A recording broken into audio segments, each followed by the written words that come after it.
और बात करेंगे भोपाल से आ रही बड़ी खबर की। एमपी में वाहन चेकिंग को लेकर गाइडलाइन जारी। ट्रांसपोर्ट कमिश्नर ने गाइडलाइन जारी की है। बिना वर्दी और बॉडी वॉर्न कैमरे के नहीं होंगे वाहन चेकिंग। पीओएस से ही चालानी कार्रवाई होगी, अनिवार्य की गई है। अवैध वसूली की लगातार शिकायत के बाद ये आदेश जारी किए गए हैं। तो बड़ी जानकारी आप तक साझा कर दें। एमपी में वाहन चेकिंग को लेकर गाइडलाइन जारी है। ट्रांसपोर्ट कमिश्नर ने गाइडलाइन जारी की है। बिना वर्दी और बॉडी वॉर्न कैमरे के नहीं होगी वाहन चेकिंग। पीओएस से ही चालानी कार्रवाई अनिवार्य की गई है। तो बड़ी जानकारी आप तक साझा कर दें।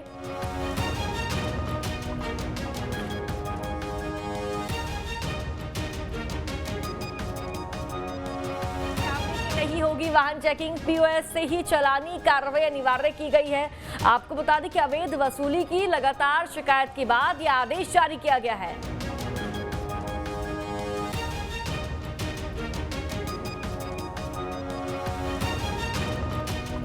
तो बिना वर्दी और बॉडी वॉर्न कैमरे के चेकिंग नहीं होगी। अभी नई गाइडलाइन जारी कर दी गई है। बड़ी जानकारी आप तक साझा कर दें तो वाहन चेकिंग में सहायक परिवहन उप निरीक्षक स्तर के अधिकारी मौजूद रहेंगे। चेकिंग के दौरान रिकॉर्डिंग मोड के 2 कैमरों के अलावा अन्य कैमरे स्टैंड बाय मोड में रहेंगे। चेकिंग के समय पूरा स्टाफ वर्दी में होगा और वर्दी पर नेम प्लेट भी लगी होनी अनिवार्य है।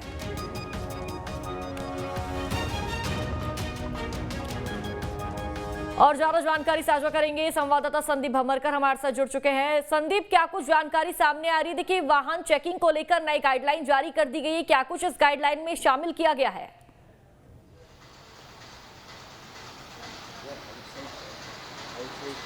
देखिए, जो हाईवेज हैं और चौकियां हैं, सीमा चौकी है, यहाँ पर जो परिवहन विभाग के अधिकारी उड़न दस्तों के साथ में चेकिंग करने में लगते हैं और अलग अलग जगहों पर चेकिंग की जाती है।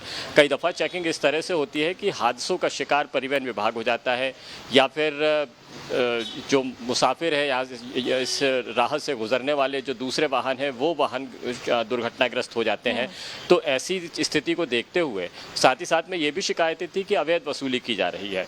तो ऐसे में परिवहन आयुक्त ने एक निर्देश जारी कर दिया, एक गाइडलाइन जारी करके ये कह दिया है कि परिवहन की जांच करते समय परिवहन विभाग का अमला एक सहायक निरीक्षक स्तर के एक अधिकारी की मौजूदगी में ही जांच करे। 1-2 लोग इकट्ठा होकर कहीं जांच नहीं कर सकते हैं। और जब भी जांच की जा रही है या अंधेरे के वक्त में या शाम के वक्त में की जा रही है तो रिफ्लेक्टर युक्त जैकेट ज़रूर पहने, साथ में कैमरा ज़रूर रखें। परिवहन विभाग को बॉडी वॉर्न कैमरे भी उपलब्ध कराए हैं, यानी ऐसा कैमरा जो विशेष परिस्थितियों में वर्दी में लगा होता है और जिसके ज़रिए पूरी सामने होने वाली घटना की रिकॉर्डिंग की जाती है।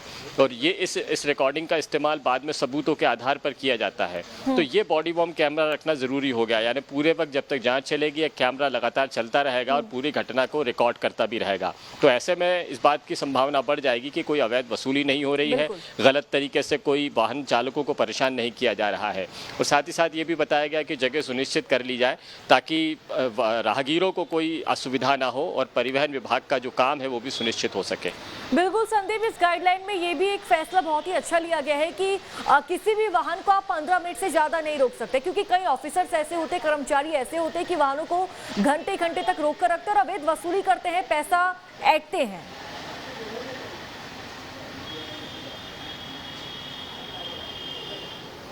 बिल्कुल, इस तरह का न केवल शहरी इलाकों में बल्कि शहर से दूर दराज हाईवेज या इंटीरियर्स इलाकों में भी इस तरह की घटनाएं होती हैं और इसी को रोकने के लिए किया गया है। यानी अब पूरे वक्त में अगर रिकॉर्डिंग होती रहेगी तो शायद इस तरह की घटना नहीं होगी। और 15 मिनट का जो वक्त मुकर्रर किया गया है ये काफ़ी अहम है। यानी अब देर तक वाहनों को रोक कर वाहन चालकों को परेशान नहीं कर सकते हैं, ये दिशा निर्देश दिए गए हैं। और इस तरह की बड़ी शिकायतें की पहुँच रही थी अलग अलग अधिकारियों के पास में इस तरह की शिकायतें थी और न केवल परिवहन विभाग बल्कि पुलिस और ज़िला प्रशासन के पास में भी इस तरह की शिकायतें लगातार आ रही थी।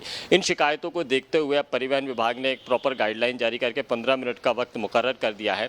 बहुत विशेष परिस्थितियां होंगी तभी ज़्यादा वक्त लिया जा सकता है और ज़्यादा वक्त लेने पर संबंधित टीम से पूछताछ भी की जाएगी, यानी इंक्वायरी की जाएगी कि आपने निर्धारित वक्त से ज़्यादा वक्त जाँच के लिए क्यों ले लिया गया है और उसका अगर वाजिब जवाब नहीं होगा तो अनुशासनात्मक कार्रवाई भी की जाएगी। तो एक अहम गाइडलाइन कही जा सकती है राहगीरों वाहन चालकों की सुरक्षा को लेकर, उनकी सहूलियतों को लेकर। बिल्कुल संदीप, ऐसे में इस फैसले के बाद कहीं ना कहीं जो पर्यटक है, जो यात्री है, उनमें भी कहीं ना कहीं डर बना रहेगा। हम जो ट्रैफिक नियम है उसका पालन करें, रूल्स ब्रेक ना करें, वरना बड़ी चालानी कार्रवाई हो सकती है। संदीप, आगे भी आपसे जानकारी लेते रहेंगे, बने रहिए हमारे साथ।